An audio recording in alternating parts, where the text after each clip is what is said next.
Unlimited, Okudaye, Ipinle Osun, àwọn Yorùbá ló kú ìyá o. Ìṣẹ̀kùn ọdún ọkùnrin ìwé ẹ̀ ló ṣẹ̀kùn ẹ̀.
Oṣù kẹfà nìyí tí wọn ò ti rówó gbà lọ́dọ̀ ìjọba àpapọ̀ nítorí họ́ọ̀họ́ ti bẹ láàrin wọn, eyín àti ahọ́n wọn sì mọ bára wọn jà, yàrá kan náà wọ́n sì jọ wà.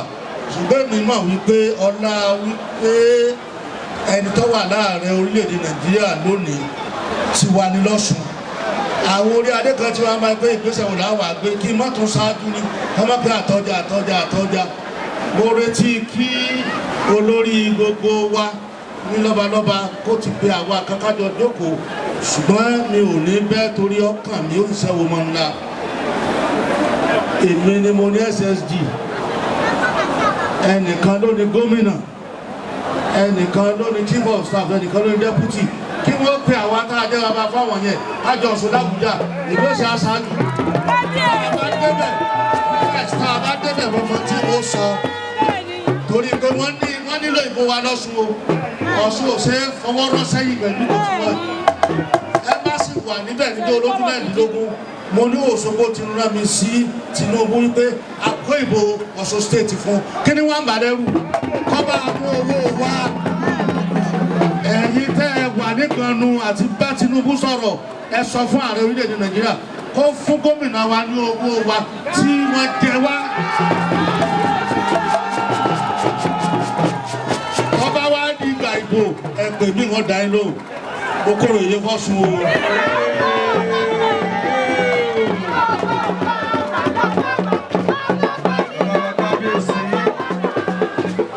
Ẹ ṣe àdúgbò o. Ẹ ṣe ẹkú o.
báyìí bá ṣe bá ń lọ táyọ̀ bá gbọ́ oyin lọ́dún kò tí ì dáa tó ohun tí mo jókòó tì ìkànnì rẹ̀ lẹ́gbẹ́ jáde Ifá ńlọ́fọ̀nàmọ́ lárọ̀ tá a fi níbi ìtẹ̀dó sí bẹ́ẹ̀ bá wá ṣe bá ń lọ tẹ́ ẹ̀ pé Ifá jáde kí làbọ̀ tí wọ́n fẹ́ jẹ́ gbogbo ibi tó kàkùn ti wá tí mo dúpẹ́ lọ́wọ́ yín ẹ̀ ní síwí ẹ̀ ní sísọ aṣọ tó dàgbò nù tọ́mọ láàfin àdé kò ní fara ní àmọ́ o sọ̀rọ̀ bá ń kórè èyí bọ́ sùn ó ọdún àkọyè wọ́n á fẹ́ kí àràbọ̀ bá ń gbé Ifá jáde bọ́ bá ń fi kí ọmọ mi Olúfúnṣọ́ Abósùn láti Ògùn state ọgbà láti wá ṣe alága ìjókòó ní òró ti tẹ́lẹ̀ àdẹ̀kọ̀wé sí táà sọ pé Òṣogbo lọ́kàn ó ọwọ́ adáwa lóhùn kọ́lọ́ ọba dáǹsì gbèsè náà kọ́ọ̀sì Òṣogbo sun orí tuntun fún níwò yí àwọn ọdún kọ́ wá dúpẹ́ láàrin ẹ̀bá kúrè yìí o kúrè yìí o. dúpẹ́ Olúfúnkẹ́ Abósùn Olúfúnṣọ́ òkú ìyá rẹ̀ ní ọ̀rẹ́ Yorùbá orúkọ ìlú Òṣogbo tí orúkọ àwọn tó tẹ ìlú Òṣogbo tí orúkọ olókùnrin àkọ́tún gẹ́gẹ́ ọba tí délé ayé ní orí ìdíje tó kọjọ́ ọ̀gbà gbogbo ilé tó ń ní ilé náà ò ní bọ́ àdékùn owó àdékùn ọmọ àdékùn àlàáfíà bá ti ń jáde gẹ́gẹ́ rẹ̀ lẹ́mọ̀ ṣe ìṣẹ̀rọ̀ ikú abáṣọ orúkọ tá à ń pè ọ̀sán tó bá jáde lọ́sàn tó wọ́n jáde lẹ́kú lọ́wọ́ ẹlẹ́nu àyà rẹ̀ lórúkọ tá à ń pè òru tó bá jáde lórúkọ ọmọ jáde lẹ́kú lọ́wọ́ aláǹtakùn abójú kèrèkèrè lórúkọ tá à ń pè ẹ̀mí ìlọ òní bọ́lọ́jọ́ àìpé ikú wájú tí ń pa wọ́n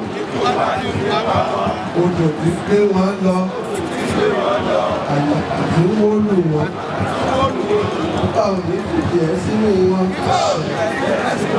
ẹni tí wọ́n mú ẹni tí wọ́n pa ẹni tí wọ́n jù sẹ́wọ̀n nípa òní fìdí ẹ̀ sínú wọn eré fún wọn rí ibi kúrò lórí àpàdà kó parí ìdíjà ẹyẹ kì í kò kó forí sọ́jú tó bá ti ń lọ fún ìbọn gẹ́gẹ́ ní ọmọ sí ajígini lọ́fẹ́sì ìsìnú bí ọkọ̀ olúbíran ọ̀rẹ́ ló bá rí dẹ́gbẹ́ dẹ́gbẹ́ ló méjì ògbè lọ́pọ̀nà àìráàkì àgbègbè òkèké dédé gbogbo ilé gbogbo ilé àgbè ọlọ́rin àìrísí gẹ́gẹ́ bí ọmọ jẹ́ àbọ̀rúbọ̀ yìí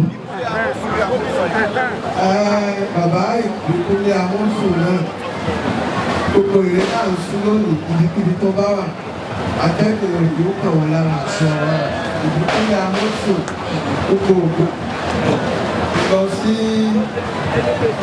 Ogun State television ìjọkọ wọ́n fi ọ̀rọ̀ wá lẹ́nu wò lórí tẹlifíṣọ̀n bàbá Ìpínlẹ Amósùn sílẹ̀ ló ti gbé àwọn èèyàn méjì dìde wọ́n kó máa bá mi ó ti tó ọdún mẹ́rin nísìn wọ́n á ní kán fún mi lówó wọ́n ní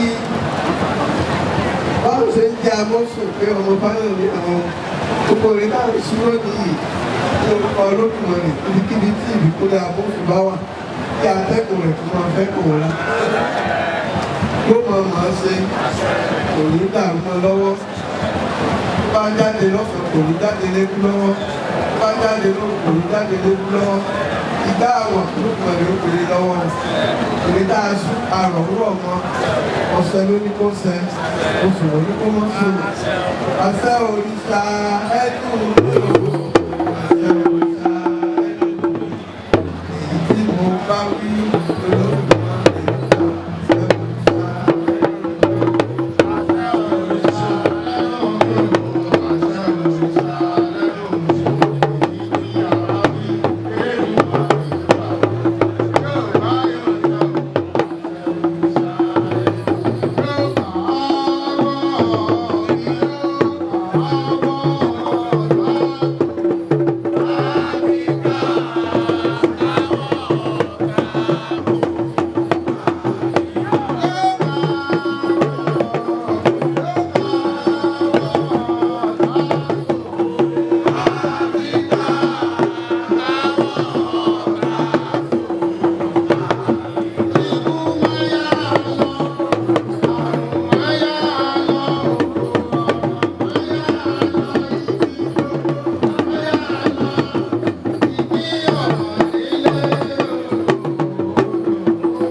the Aruba that we are all waiting for, that we are all here to see.